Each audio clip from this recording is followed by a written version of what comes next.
wisdom of self. This is something every human has it. This is also something most of us neglected. What is wisdom of self? Who knows us better than ourselves? We know what's good for us. We know what's bad for us. Also, we know that in a particular situation, what's the right action to take. Let's say like we're in an exam, like tomorrow is an exam. Today we have to study. We have to prepare for the exam. This is the right action to take. Or you are like you are in a very stressful situation, like, or you're in a situation where you're having a fighting you're having a heated argument with your spouse. We also know what's the right argument, right decision to take in that particular situation. But many of the time, most of us, not every one of us, most of us fail to do that, because either we'll be too emotional, or in a particular stressful situation we don't know what's the right action. Like we won't be able to tap into our wise mind. We won't be skilled enough to tap into our wise mind, tap into our wisdom to take a better action. That's where wise mind concepts come into picture. The the techniques which I'm teaching you will help you tap into your wisdom in a way, at a particular situation whenever you're in a crunch. That's the reason I'm teaching you this wise mind concepts. Welcome to my third video on wise mind. In this video, I'll be explaining a second concept or second technique on developing the wise mind. Why do we need, as I said, why do we need to develop the wise mind? Have you guys ever heard about a concept called as default action? Default action is nothing but when you are in a particular situation, how do you behave? That means you don't even need to think; your body will automatically act. So this is called as default action. Let's say you're emotionally like excited, you get angry and shout at someone. Some people, when they get emotionally excited, they become silent. Whenever there is a challenge, some people will rise up to the challenge and enjoy it and achieve it, and some people try to run away from the challenge or postpone the challenge. Why do they do it? Because these are all the default action. They won't, many people won't even think about it. Okay, their body will automatically act. This is based on your previous life experiences and how you have trained your mind. That means your neurons, right, has developed in such a way that when a similar situation arises, this will be your default action. Automatically, you will do. You won't think, you won't contemplate, you will automatically behave. This is called as default action. And the reason why we develop our wise mind is because to overcome this default action, to change this default action to our benefit. Previously, this default action was not developed based on our benefit. It's like based on like what our brain thought was the right thing to do. It's not based on our wisdom. So we are trying to consciously change this default action. That means that we are trying to consciously change how our brain is rewired. We are trying to consciously create new neurons so that these default actions can be changed. That is one of the main reason why we are developing our wise mind. So what's the second technique? The technique, the second technique which we are going to talk about today, right, can be practiced separately, or it can also be practiced together with the previous technique. Now let's see what the second technique is. The second technique is non-judgmental stance and mindfulness of emotion. What is this? First, before understanding this technique, first we need to understand how our brain works. Our brain is like a cassette or a tape recorder. So what it does is it will capture um, all the incidents and all the emotions which we go through, right, related to the incidents. It captures it, and it keeps on replaying it. Yeah, our brain cannot be idle. It needs to be like active, right? So whatever the incident which has deeply affected you emotionally, it will capture it and it will keep on replaying it. And it's not just about the incident; it's also the emotion that keeps on replaying. So this technique is used to deal with that. Consciously, we are going to deal with that. So that means We previously discussed a breathing technique, right?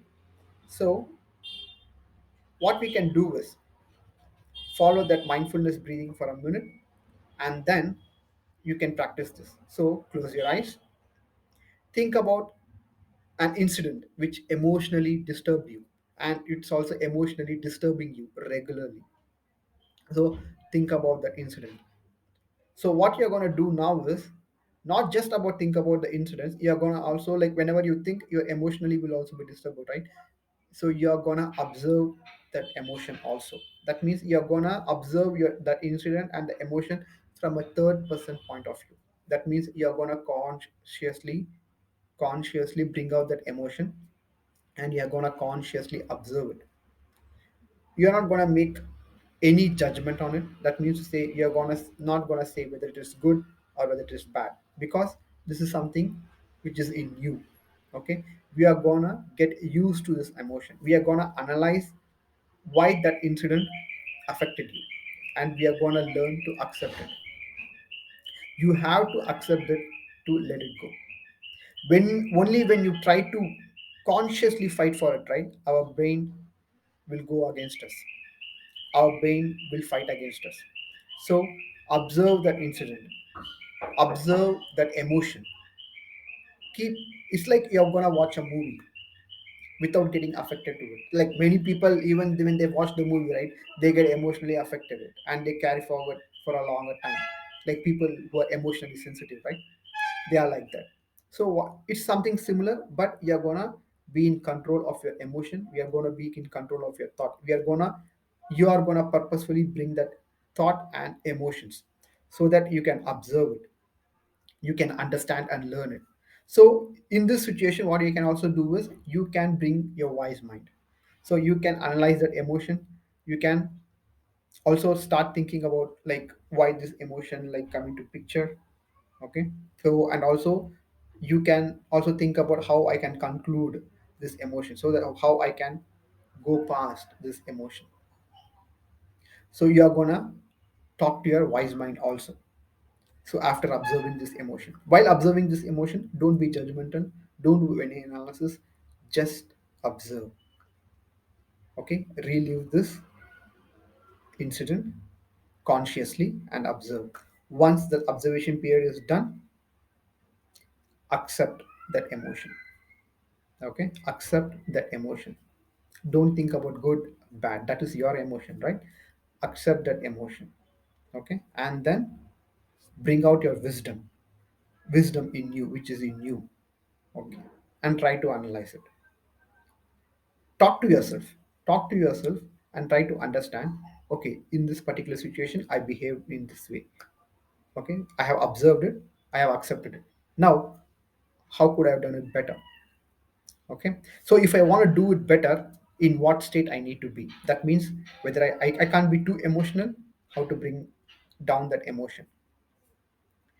Talk to yourself. Okay, this technique, right, this technique will help you whenever you're in whenever you are in that particular consciously practicing it, right? Whenever you are in that similar situation, your neuron will be set. Like if you're regularly practicing it, your neurons, your brain will be set in such a way that okay, you are in a particular situation, previously this happened, okay, now cool down. Okay, so you would have discussed with your wise mind in you, and then you would have said okay, this is all the actions I should have taken. So your brain will, like, if you consciously practice it regularly daily, it's not like just understanding it and forget it, and whenever a situation arises, okay, we'll see. No, that's not how it will work. You have to consciously practice it. You have to consciously set your brain. You consciously need to, like, only then your new neurons will be created, only then it will become your default action, because your previous action was stuck with you for we don't know how many years, right? So this will not happen. Like you can't say that okay, I know this technique, okay, when I am in a very in a crunch, I'll practice it. No, that's not how it works. You have to train your brain. So as I said, right, practice is very important. So only then it will work.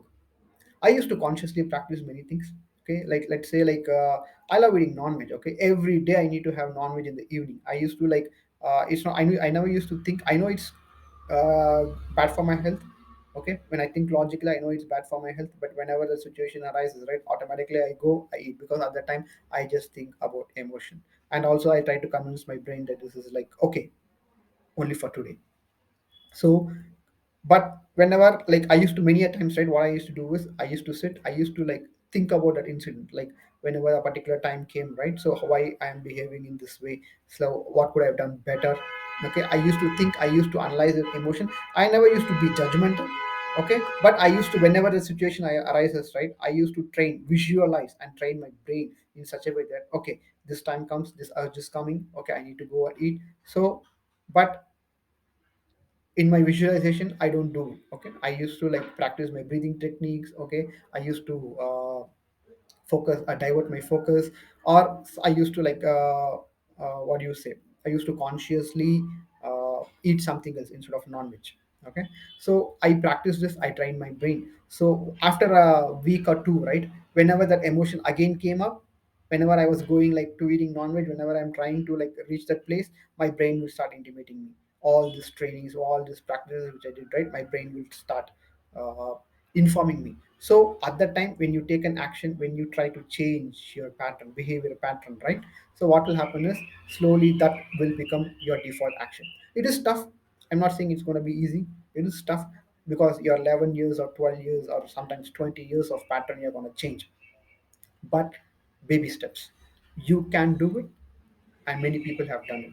So this is the second step, or second technique of to developing your wise mind.